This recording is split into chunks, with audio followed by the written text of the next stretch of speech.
করতে গিয়ে, ন্যায় বিচার প্রতিষ্ঠা করতে গিয়ে অবশ্যই আপনাকে ইসলামের ধার প্রান্তে আসতেই হবে। কারণ ইসলামে পারে পরিপূর্ণ শান্তি প্রতিষ্ঠা করতে, নৈরাজ্যবিহীন একটা সমাজ প্রতিষ্ঠা করতে। তাহলে আমরা চাই কেমন বাংলাদেশ? বিচার বিভাগের প্রতি মানুষের সর্বোচ্চ আস্থা থাকবে।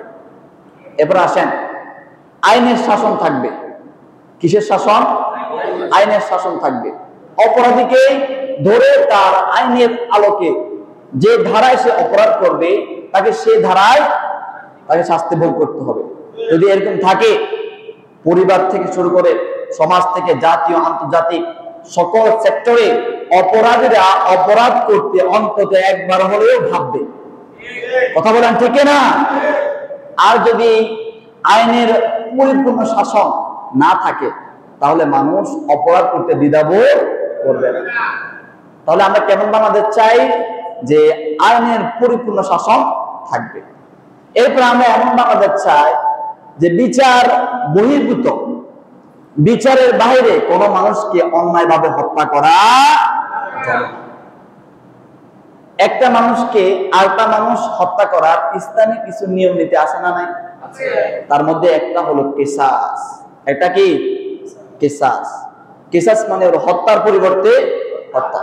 কেউ যদি আমার ভাইকে হত্যা করে, ইসলাম বলে যে ওই ব্যক্তিকে নিয়ম শৃঙ্খলার আদলে রেখে তাকে কিসাস, তার উপর কিসাস, হক শরীয়তের কিসাস তার উপর বাস্তবায়ন করা যাবে, তবে নিয়ম শৃঙ্খলার ভিত্তিতে।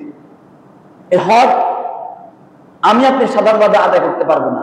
ইসলামী রাষ্ট্রের প্রধান উনি বলবে সমস্ত সাক্ষ্য প্রমাণের ভিত্তিতে তার উপরে এই হক কিসাস বাস্তবায়ন হবে। কথা বলেন ঠিক না? ইসলামী রাষ্ট্র যদি হয়ে যায়, মাকাসিদুশ শরিয়া, শরীয়তের ইসলামী রাষ্ট্রের 6টা ভিত্তি নিয়ে তারা কাজ করবে। কয়টা ভিত্তি? ভাই কথা বলেন না, কয়টা ভিত্তি? আপনাকে আমার আলোচনা বুঝতে পারতেছেন না? কষ্ট হচ্ছে? আশা করি আমি বাংলা ভাষায় কথা বলতেছি, ইংলিশে বলতেছি না, উর্দু বলতেছি না, আর অন্যান্য ভাষা বলতেছি না। কোন ভাষা বলতেছি? বাংলায়। আর আপনাদের বুঝার জন্যই সাবলীল ভাষা বলতেছি। ইসলামী রাষ্ট্রের মৌলিক দায়িত্ব হবে 6টি। কয়টি?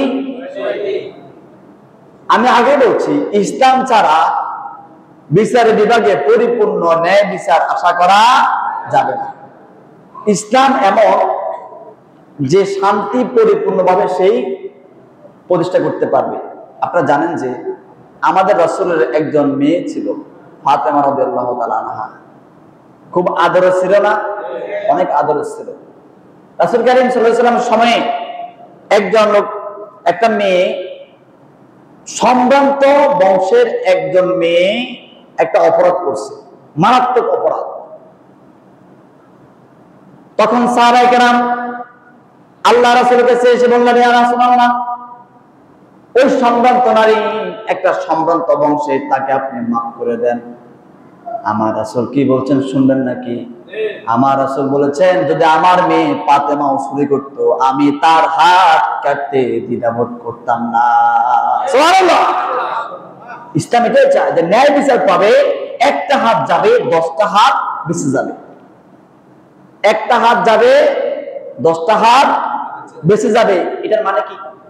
এটার মানে হলো চুরি করলে একজনে চুরি করার কারণে তার হাত কাটা হবে। এই একটা হাতের ভয়ে, একটা হাতের দিকে মানুষ তাকিয়ে আর 100 মানুষ চুরি আর করবে না। এজন্য আমার আল্লাহ বলছেন, নিশ্চয় কিসাসের মধ্যে রয়েছে তোমাদের জীবন। যদি একটা হাত যায় আর 10টা হাত বেঁচে যাবে। একটা মানুষ যদি কিসাসের আওতাধীন চলে আসে, হত্যার পরিবর্তে হত্যা হয়, তাহলে আর 100 মানুষ হত্যা থেকে বেঁচে যাবে। সুবহানাল্লাহ। তার মানে ইসলাম ছাড়া বিচার বিভাগে পরিপূর্ণভাবে আপনি ন্যায় বিচার প্রতিষ্ঠা করতে পারবেন না। কি লাগবে? ইসলাম লাগবে। কি লাগবে? তো বলতেছিলাম যে ইসলামী রাষ্ট্রের মূল দায়িত্ব থাকবে 6টি। কয়টি? প্রত্যেক খুব মনোযোগ। আমি কিন্তু আলোচনাগুলো মুখস্থ করতেছি না, পড়ে এসে অনেক কিতাব মোতালা করে এসে আপনাদেরকে বলতেছি।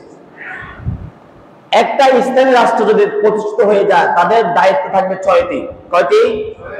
এক, হিফজুদ্দিন, ইসলামী রাষ্ট্রের প্রধান যিনি এবং ইসলামী রাষ্ট্রের যারা প্রজা তারা দ্বীনকে, ইসলামকে সংরক্ষণ পরিপূর্ণভাবে করবে।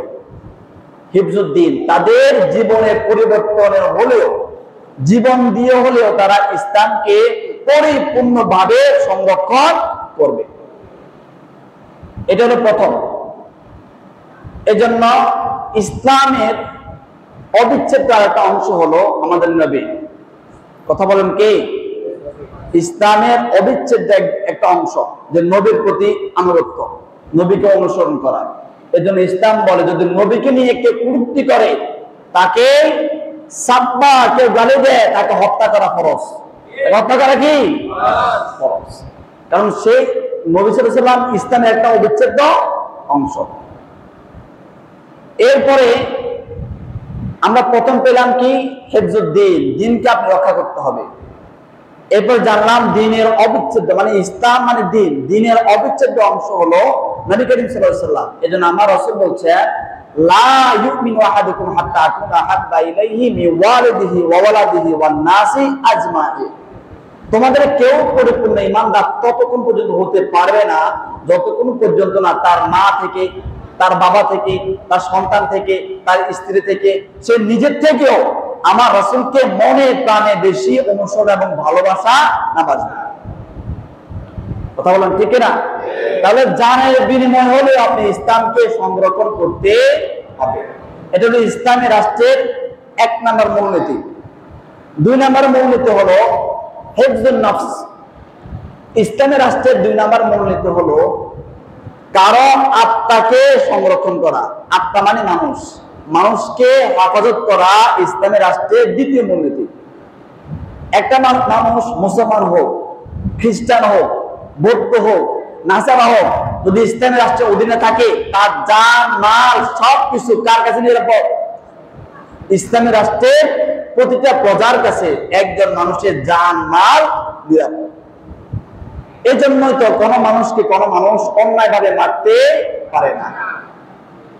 ইসলামী রাষ্ট্রের মধ্যে যদি আপনি ইসলাম প্রতিষ্ঠিত হয়ে যায়, তখন যারা অপর কোনো মানুষকে মারবে তার উপর শরীয়তে হদ আছে না নাই? সেটা কি? কিসাস। যে জানের বিনিময়ে জান, মালের বিনিময়ে মাল, কানের বিনিময়ে কান, জিহ্বার বিনিময়ে জিহ্বা। তার মানে আপনি কোন মানুষের যে জিনিস, যে অঙ্গ আপনি নষ্ট করবেন, ইসলামী শরিয়া বলে আপনাকে ওই অঙ্গ হানি করতে হবে। তবে ইসলামী রাষ্ট্রের আমরা 2য় মূলনীতি পেলাম হিফজুন নফস। কোন মানুষের আত্মাকে আপনি সংরক্ষণ করতে হবে, মানুষকে আপনি সেফটি দিতে হবে, নিরাপদ স্থান থেকে রাখতে হবে। অন্যায়ভাবে কোন মানুষকে মারা যাবে না। আল্লাহ রাব্বুল আলামিন বলেন মান কাতালা নাফসান বিগাইরি নাফসিন আও ফাসাদিন ফিল আরদি ফাকান্নামা কাতালান নাসা জামিআ। আল্লাহ রাব্বুল আলামিন বলেন কোন মানুষ যদি কোন মানুষকে অন্যায়ভাবে হত্যা করে অথবা জমিনের বুকে ফাসাদ সৃষ্টি করে, আমার আল্লাহ বলেন সে যেন দুনিয়ার সমস্ত মানুষকে হত্যা করে ফেলল। নাউযুবিল্লাহ। এরপরে আয়াতের 2য় অংশে আল্লাহ তাআলা বলেন কোন মানুষ যদি কোন মানুষকে বেঁচে দেয়, রক্ষা করে, হেফাজত করে, নিরাপদ স্থানে তাকে যাওয়ার জন্য তাকে সাহায্য করে, আমার আল্লাহ বলেন সে যেন দুনিয়ার বুকে সমস্ত মানুষকে বাঁচিয়ে দিল। সুবহানাল্লাহ। এটা হলো ইসলাম। তাহলে ইসলামী রাষ্ট্রের 2য় দায়িত্ব কি? হিফজুন নফস। একজন মানুষের আত্মা, জান নিরাপদ থাকবে আরেক মানুষের কাছে। এজন্য আমার রাসূল বলছেন কেউ যদি লা ইলাহা ইল্লাল্লাহ বলে তার রক্ত তোমার কাছে নিরাপদ। কেউ যদি লা ইলাহা ইল্লাল্লাহ বলে সে নামাজ পড়ুক আর না পড়ুক তার জান তোমার কাছে নিরাপদ, তার মাল তোমার কাছে নিরাপদ, তাকে হত্যা করা তোমার জন্য হারাম। কথা বলেন ঠিক না? তাহলে 2য় পেলাম। 3য় মূলনীতি কি? হিফজুল আকল। হিফজুল আকল মানে হলো নিজের মেধাকে সংরক্ষণ করবে। ইসলামী রাষ্ট্র নিজের মেধাকে সংরক্ষণ করবে, মানুষের মেধা যাতে নষ্ট না হয়, পাগল না হয়, এদিকে খেয়াল রাখবে। তাই তো মদ হারাম। তাই তো কি হারাম? ইসলামী রাষ্ট্রের মদ কেন হারাম?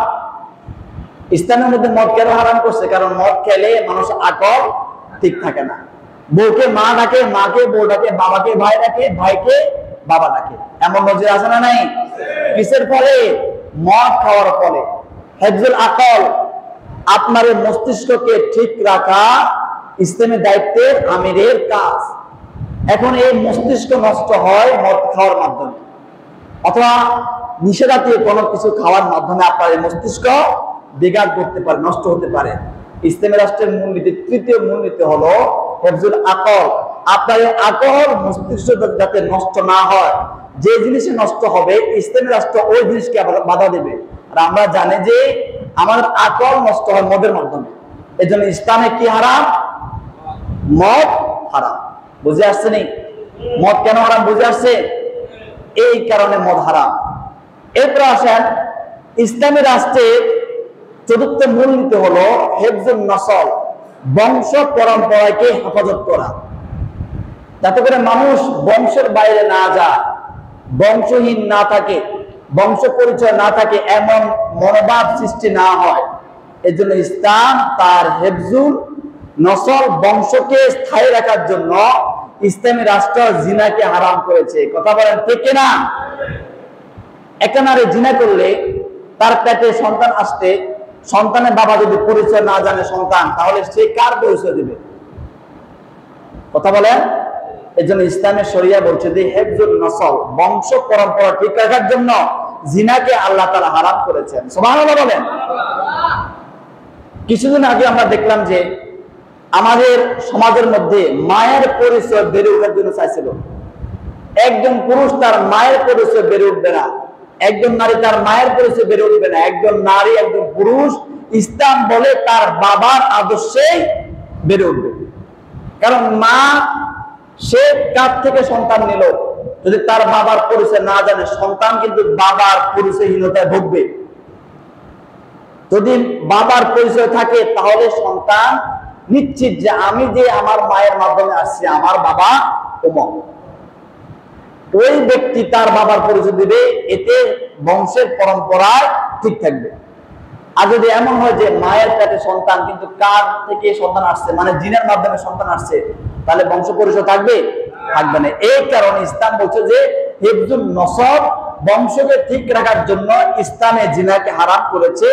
আর জিনা হারাম, এটাকে হারাম ভাবে গণ্য করার জন্য ইসলামী রাষ্ট্রের সরকার তিনি চাইবেন যাতে করে জিনা না হোক, বিবাহ বন্ধনে আবদ্ধের মাধ্যমে মানুষ সন্তান জন্ম দেখ।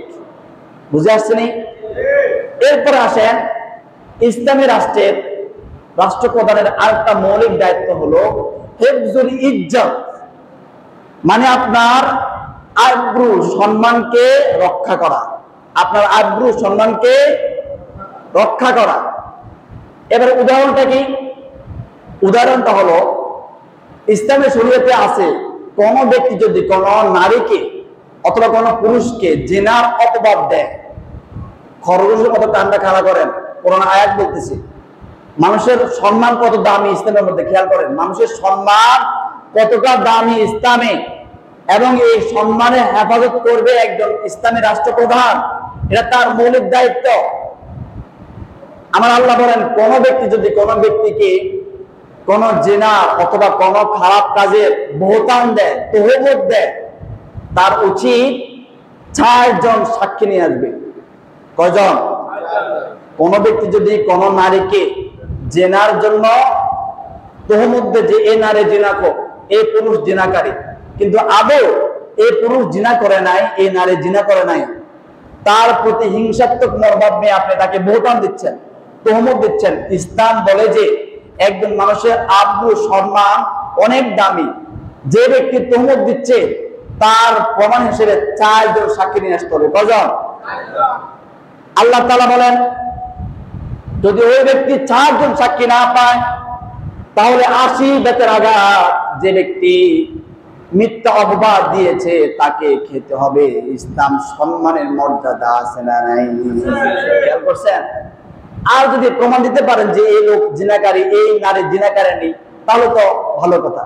যদি প্রমাণ না দিতে পারেন, ওই ব্যক্তির মিথ্যা বলার কারণে, ওই ব্যক্তির সম্মান হানি করার কারণে আপনাকে 80 বেতের আঘাত খেতে হবে, ইসলামের আয়াত। তাহলে হেফজুল ইজ্জা, একজন মানুষের সম্মানকে রক্ষা করা ইসলামিক রাষ্ট্রের প্রধানের দায়িত্ব। এই জন্যই তো মিথ্যা তহমত দেওয়া হারাম। মিথ্যা তহমত দেওয়া কি হারাম, গীবত হারাম এবং বহতান হারাম। গীবত কাকে বলে, বহতান কাকে বলে আমরা জানি, তবু আমি আরেকটু রিপিট করতেছি। গীবত হলো একটা মানুষের ভিতরে সত্য গুণ, সত্য একটা খারাপ গুণ আছে, আপনি ওইটাই মানুষের সঙ্গে বললেন, সত্যটাই বললেন, এটা গীবত। আর একটা মানুষের ভিতরে ওই গুণটা নাই, আপনি মিথ্যা বললেন, এটা হলো বহতান। বহতান হারাম, গীবত হারাম। বুঝে আসছে নি? আমি আবার বলতেছি গুরুত্বপূর্ণ কথা। গীবত হলো কোন মানুষ এই কাজটা করছে, আপনি সত্যটাই আরেক মানুষকে বলছেন, এটা হলো গীবত। আর বহতান মানে হলো, তহমত হলো কোন মানুষ এই কাজটা করে নাই, আপনি মিথ্যা ওই মানুষের নামে আরেকজন কাছে রটাচ্ছেন, এটা হলো বহতান। এটা কি বহতান? এটা হারাম, গীবত হারাম। তাহলে ইসলামী রাষ্ট্রের শরিয়ার মধ্যে একজন ইসলামী রাষ্ট্র প্রধান, সে মানুষের ইজ্জতকে হেফাজত করবে। আর ইসলাম বলছে যে মানুষের ইজ্জত খুব দামি জিনিস। এরপর আসেন, ইসলামী রাষ্ট্রের প্রধানের 6 নম্বর দায়িত্ব হলো হিফজুল মাল। একজন মানুষের সম্পদকে সে নিরাপদ রাখবে। হিফজুল মাল মানে কি? সম্পদ নিরাপদ থাকবে। সম্পদ কি থাকবে? এই জন্যই তো সম্পদ নিরাপদ রাখার জন্য একজন ইসলামী রাষ্ট্রের প্রধানের মৌলিক দায়িত্বের একটি। ইসলামী রাষ্ট্রের প্রধান যদি, ইসলাম যদি কোন রাষ্ট্রে কায়েম হয়ে যায়, তাহলে তার মূলনীতি 6 নম্বর থাকবে কি? কোন মানুষের মাল কোন মানুষ অন্যায়ভাবে ভোগ করতে পারবে না। যদি ভোগ করে সে চুরি করবে, আর চুরি করার বিধান, চুরি করলে শাস্তি, সেটা ইসলামী শরীয়তে আছে না নাই? সেটার বিধান কি আপনারা সবাই জানেন, সেটা হলো তার হাত কেটে দেওয়া। চোরে কি করা? হাত কেটে দেওয়া। কিন্তু আমরা দেখতে পাই আমাদের সমাজে মোবাইল শো, ল্যাপটপ শো, স্বর্ণ শো, টাকা চোরে হাত কাটা হয়, তাকে মারধর করা হয়। কিন্তু দেশ থেকে কোটি কোটি টাকা পাচার করে এই দেশ থেকে আরেক দেশে স্থানান্তর করা হয়, একটা চোরেরও হাত কাটা হয় না। যদি একটা চোরের হাত কাটা হতো, বাইতুল মুকাররমের সামনে যদি একটা চোরের হাত কাটা হতো এবং ওটা ভিডিও করে পুরো পৃথিবীকে ছড়িয়ে ছিটিয়ে দেওয়া হতো, আমার মনে হয় বাকি চোরেরা এমনিতে চুরি করার আগে 10 বার ভাবতো। কথা বলেন ঠিক না? ইসলামী রাষ্ট্র যদি থাকে, মানুষ চুরি করবে না। চুরি করলেও তার শাস্তি আছে না নাই? আছে। তাহলে আমরা কেমন বাংলাদেশ চাই? তার মধ্যে আমরা পাইলাম বিচার বিভাগে পরিপূর্ণ ইসলাম একটা নীতি চাই, সুশাসন চাই। যে অপরাধী তার বিচার হবে, যে অপরাধ করবে না, অপরাধ বহির্ভূত ভাবে তাকে হত্যা করা, হেনস্থ, তার সম্মান নষ্ট করা যাবে না। এরপর আমরা কেমন বাংলাদেশ চাই? সেটা হলো আইন ও নীতির প্রণয়নে দেশের মানুষের বিশ্বাস ও মূল্যবোধের প্রতিফলন করবে। মানে এমন আইন বাস্তবায়ন করতে হবে যাতে মানুষ এই আইনটাকে মান্য করতে পারে। নিজেদের সুবিধা মতো আইন হবে না, আইন হবে কিসের মতে? কোরআন এবং সুন্নাহর ভিত্তিতে। এরপরে সামাজিক কিছু শান্তি শৃঙ্খলা আমরা চাই, তার মধ্যে একটা হলো সকল মানুষ তার মত প্রকাশ করতে পারবে। ঠেলাওয়ালা, শ্রমিক, রিক্সাওয়ালা, দিনমজুরি, রাষ্ট্রপ্রধান, শ্রমিক, প্রজা, রাজা, সবাই নিজেদের মন মতো, নিজেদের কথা মানুষের সামনে স্বাধীনভাবে বলতে পারবে। কারণ নিজেদের মন মতো কথা বলা স্বাধীনতা ইসলামে আছে না নাই? আছে। আমরা ইতিহাস জানছি, রাসূল সাল্লাল্লাহু আলাইহি ওয়াসাল্লাম সাহাবায়ে কেরাম খুতবা দিচ্ছেন, পাশে মুসল্লি এসে বলতেছেন, উঠে বলতেছেন, ইয়া ওমর, আপনি যে জামা গায়ে দিলেন, আপনার জামা তো চাকচিক্য কেন? এরকম অসংখ্য নজির আছে। তাহলে আমরা চাই যে ইসলামের রাষ্ট্রের এমন হবে, বাংলাদেশটা এমন হবে যে মানুষ তার কথা বলার স্বাধীনতা ফিরে পাবে। এরপরে ভিন্ন মতের কারোর প্রতি গুম করা যাবে না। এরপরে তাকে খুন করা যাবে না, তাকে মানহানির মামলায় বিভিন্নভাবে তাকে হয়রানি করা যাবে না। আমরা এমন বাংলাদেশ চাই। এরপর আমরা কেমন বাংলাদেশ চাই? আয়না গ্রহণ নামে কোনো ঘর থাকবে না। আয়না গ্রহণ নামে মানুষের অধিকার লুণ্ঠন করা এমন কোন অভিশপ্ত ঘর থাকবে না, যে মানুষ নির্দ্বিধায় তার কথা প্রকাশ করতে পারবে, মানুষ নির্দ্বিধায় তার কথা বলতে পারবে। মানুষের মুখ বাক স্বাধীনতা বলতে যে জিনিস, ইসলাম পরিপূর্ণ যে জিনিসটাকে দিয়েছে একজন মানুষ দ্বিধাহীন ভাবে তার কথা বলে যেতে পারবে। এরপরে ইসলামী রাষ্ট্র যদি হয়ে যায়, যারা সংখ্যালঘু তার নিরাপদ থাকবে। কথা বলেন ঠিক না? ইসলামী রাষ্ট্রের সংখ্যালঘুরা কি থাকবে? নিরাপদ থাকবে। আপনারা জানেন ভারতীয় উপমহাদেশে মুসলমানরা 1000 বছর শাসন করছেন। কত বছর? ভারতীয় উপমহাদেশের মুসলমানরা 1000 বছর শাসন করছেন। 1000 বছর যদি মুসলমানরা হিন্দুদের প্রতি, খ্রিস্টানদের প্রতি জুলুম নিপীড়ন করতেন, তাহলে আমার মনে হয় ভারতীয় উপমহাদেশে একজন হিন্দু থাকতো। কিন্তু মুসলমান কি সেটা করছেন? মুসলমান সেটা করেন না। মুসলমান বলছে লাকুম দীনুকুম ওয়ালিয়া দীন, তোমার ধর্ম তুমি পালন করো, আমার ধর্ম আমি পালন করি। কারণ লা ইকরাহা ফিদ্দীন, মুসলমান বিশ্বাস করে মারামারি কাটাকাটি করে রাহাজানি করে জোর জবরদস্তি করে কাউকে ইসলাম ধর্মে আনা জায়েজ নাই। যদি ইসলাম ধর্ম কায়েম হয়ে যায় তাহলে অন্তত সংখ্যালঘুরা, যারা সংখ্যালঘু তারা নিরাপদ থাকবে। কারণ ইসলাম তাদেরকে পরিপূর্ণ শেল্টার, নিরাপদ তাদেরকে দিবে। এরপর আমরা এমন বাংলাদেশ চাই যেখানে ইসলাম পন্থীদের প্রতি সামাজিক ও রাষ্ট্রীয় বৈষম্য দূর হবে। বুঝেন নাই? ইসলাম পন্থীদের প্রতি এখনো বৈষম্য আছে না নাই? আছে, অনেক বৈষম্য আছে। আমরা এমন রাষ্ট্র চাই যেখানে ইসলামপন্থী তাদের কোনো বৈষম্য থাকবে না। তারা সবাই নাগরিক, সৌনাগরিক হিসেবে একদম দেশের সৌনাগরিক হিসেবে সেই দেশের সমস্ত কিছু ভোগ করতে পারবে। এরপর আমরা চাই কেমন দেশ, যে ব্যবসা বাণিজ্যের মধ্যে এমন জিনিস থাকবে যেখানে থাকবে না দুর্নীতি, সিন্ডিকেট থাকবে না, রাহাজানা থাকবে না, অনিয়ম থাকবে না, খাদ্যে ভেজাল থাকবে না। এমন একটা বাংলাদেশ আমরা চাই। মজুতদারি থাকবে না, জিনিসের দাম বেড়ে যাচ্ছে, হঠাৎ মজুতদারি করে স্টক করে রাখবেন। ইসলামের রাষ্ট্রে এটা জায়েজ নাই। আমার রাসূল বলছেন মানিহ টাকারা ফাহুয়া খাতি, যে ব্যক্তি সম্পদ কম হওয়ার পরে সেই চোরা দামে আরো দাম বাড়বে, এই উদ্দেশ্যে কেউ যদি সম্পদকে মজুতদারি করে রাখে, আমার রাসূল বলেছেন তার সম্পদ ক্ষতি হবে, সে নিজেও ক্ষতির মধ্যে থাকবে। নাউজুবিল্লাহ। এরপরে চাঁদাবাজি থাকবে না, দ্রব্য মূল্যের দাম মানুষের ক্রয় ক্ষমতার অধীনে থাকবে। এমন একটা দেশ বাংলাদেশ আমরা চাই।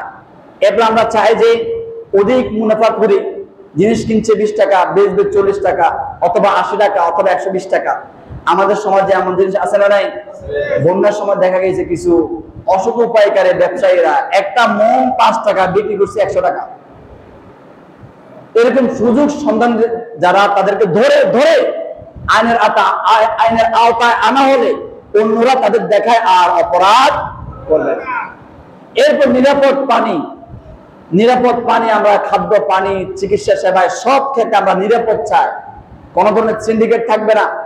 চিকিৎসা সেবায় গেলে অমুকে পণ্ডিত হয়, তমুকে পণ্ডিত হয়, এমন ফোনের কোন একটা জিনিস থাকবে না। থাকবে সম্পূর্ণ নিজের স্বাধীন একজন মানুষ আল্লাহকে ভয় করে একটা দেশে মানুষকে চিকিৎসা দিবে, খাদ্য ভেজাল মুক্ত থাকবে, এমন একটা বাংলাদেশ আমরা চাই।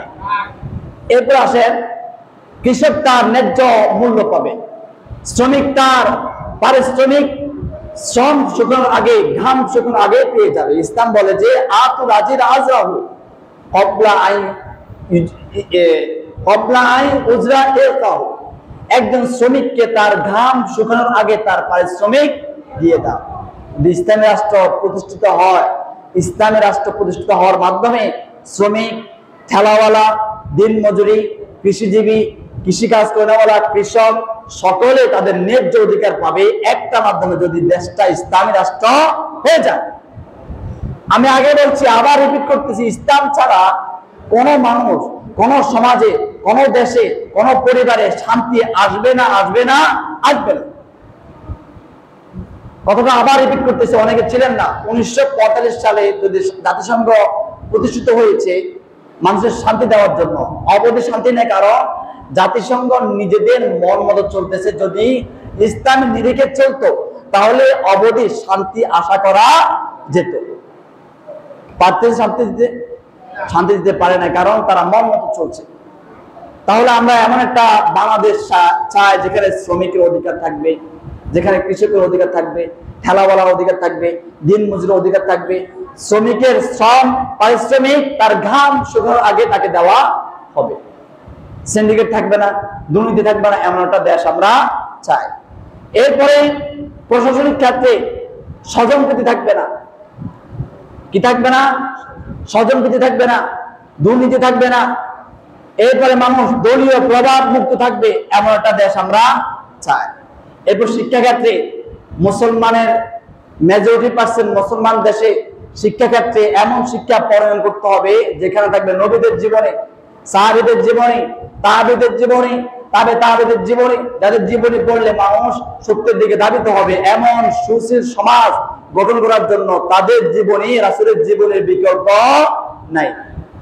হ্যাঁ, এখন বলতে পারেন যারা হিন্দু, হ্যাঁ তাদের জন্য তাদের শিক্ষাক্রম আলাদা থাকবে, তাদের উপাসনালয়ের, তাদের ইবাদতে, তাদের উপাসনার কথা তাদের পুস্তকে থাকবে, কিন্তু আমাদের পুস্তকে, মুসলমান পুস্তকে থাকবে মুসলমান চিন্তা চেতনা লালনকারী নবীর জীবনী, সাহাবীদের জীবনী, তাবেঈদের জীবনী, জান্নাত জাহান্নামের কথা, তার হিসাব নিকাশ হবে, তার জিম্মাদারি হবে, তার ব্যাপারে আল্লাহ তাআলা জিজ্ঞেস করবেন। আল্লাহর মুখী, আল্লাহ ভীতির জ্ঞান শিক্ষা প্রতিষ্ঠানে বইয়ের মধ্যে থাকবে। এটা হলে আমাদের যেমন বাংলাদেশ চায় তার মধ্যে একটা সত্য কথা, বলেন ঠিক না? এরপরে এমন একটা থাকবে যে শিক্ষার নামে কারো প্রতি তার ধর্মকে চাপিয়ে দেওয়া হবে না, অপর কোন ধর্মের কোন বিশ্বাস কোন মুসলমানকে চাপিয়ে দেওয়া এটা জায়েজ হবে না। কিন্তু আমরা দেখতে পাই আমাদের বইগুলোর মধ্যে এমন কিছু চাপিয়ে দেওয়া হয়েছে যে অনাশয়ে অগত্যা একটা মানুষকে খ্রিস্টানের তাবেদারি করতে হচ্ছে, একটা মানুষকে বৌদ্ধ পূজার তাবেদারি করা হচ্ছে, একটা মানুষকে বৌদ্ধ পূজার ব্যাপারে তার প্রশ্নের মধ্যে লিখতে হচ্ছে একটা কারণে, সেটা হলো শিক্ষানীতির মধ্যে ইসলামাইজেশন না থাকার কারণে। এরপরে আমরা কেমন বাংলাদেশ চাই, সেটা হলো সকল নিয়োগের ক্ষেত্রে, সকল পদায়নে, সকল পদোন্নতির মধ্যে থাকবে মেধা। কি থাকবে? মেধা। মেধা দিয়ে সে টিকবে, মেধা দিয়ে তার পদায়ন হবে, মেধা দিয়ে সে পদোন্নতি হবে, এমন একটা বাংলাদেশ আমরা চাই। এরপরে গুন্ডামি, পেশি শক্তির প্রদর্শনী দেখাতে পারবে না। এরপর চাটুকারিতার উদ্দেশ্যে লক্ষ লক্ষ কোটি টাকা খরচ করে ভাস্কর্যের নামে মূর্তি এই দেশে স্থাপন করা যাবে না। এই মূর্তি, এই ভাস্কর্য আমাদের দেশে এক পয়সাও কাজে আসবে না। কোন কাজে আসে? এই মূর্তি আমাদের দেশে কোন কাজে আসে? কোন কাজে আসে না। বরং আমি মনে করি হাদিসের আলোকে আমার রাসূল বলেছেন, লা ইয়াদখুলুল মালায়েকাতু বাইতান ফিহি কলবুন ওয়ালা তাসাউর, যে ঘরে অথবা যে বাড়িতে ফেরেশতা, রহমতের ফেরেশতা ঢোকে না, যে বাড়ির মধ্যে কুকুর অথবা কোন ছবি প্রদর্শন হয়ে থাকে, ওই ঘরে রহমত ঢোকে না। আমি মনে করি যদি কোন দেশে ভাস্কর্য থাকে, মূর্তি নামে ভাস্কর্য থাকে, ওই দেশে রহমত আশা করা যায় না। আমার রাসূল 10 বছর পরে মক্কা বিজয় করেছেন, যে কাজটা প্রথমে করেছেন সেটা হলো মক্কার ভিতরে 360টা মূর্তি আগে ভেঙেছেন। কারণ রাসূল সাল্লাল্লাহু আলাইহি ওয়াসাল্লাম জানতেন এই মূর্তি থেকে থাকার পরে আমি যদি কোন ধরনের দফা আমি কায়েম করি, এটা কায়েম হবে না। আগে আমাকে শিরক থেকে মানুষদেরকে মুক্ত করতে হবে। কথা বলেন ঠিক না?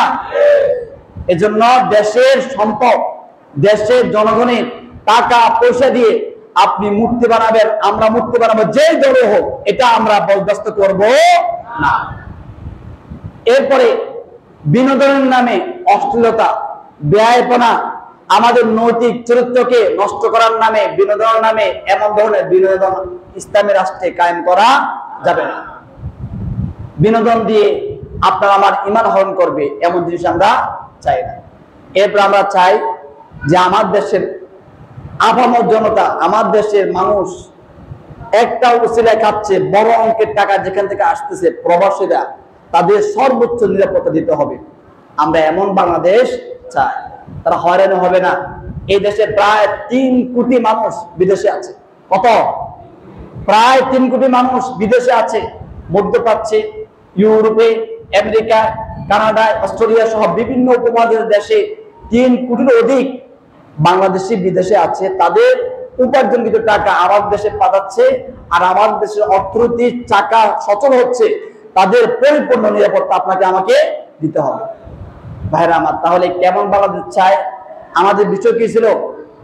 আমাদের আজকে জুমার আলোচ্য বিষয় ছিল যেমন বাংলাদেশ চাই। বুঝে আসছেনি? সার কথা হলো ইনসাফ। সার কথা কি? ইনসাফ হতে হবে। পরিবারে ইনসাফ, সমাজে ইনসাফ, রাষ্ট্রে ইনসাফ, আন্তর্জাতিকভাবে ইনসাফ, সকল সেক্টরে কি প্রতিষ্ঠা করতে হবে? ইনসাফ। এবার আসেন, এই যে আপনি কেমন বাংলাদেশ চায়, এটা আমি আগে বলছি, এটা মানুষের মন মতো কোনো আইন দিয়ে আপনি বাংলাদেশকে ইনসাফপূর্ণ করতে পারবেন না। এটাকে করতে হলে অবশ্যই আপনাকে ইসলামের ধার প্রান্তে আসতেই হবে। ইসলাম ছাড়া শান্তি আশা করা যায় না। ইসলাম ছাড়া মানুষের ন্যায্য অধিকার পাওয়া যাবে না। কারণ ইসলাম এমন একটা ধর্ম, সব বর্ণকে ইসলাম সমান তালে দেখে। ইসলাম এমন একটা ধর্ম, সব সেক্টরে নৈরাজ্যকে নিপাত করে, দুর্নীতিকে না বলে, ঘুষকে না বলে, সুদকে না বলে, আর শান্তি শৃঙ্খলা বজায়ের জন্য ইসলাম মানুষে মানুষে ঐক্য সমতাকে হা বলে। কথা বলেন ঠিক না? ইসলামের বিকল্প আপনি শান্তি পাবেন না। ইসলামের বিকল্প আপনি শান্তি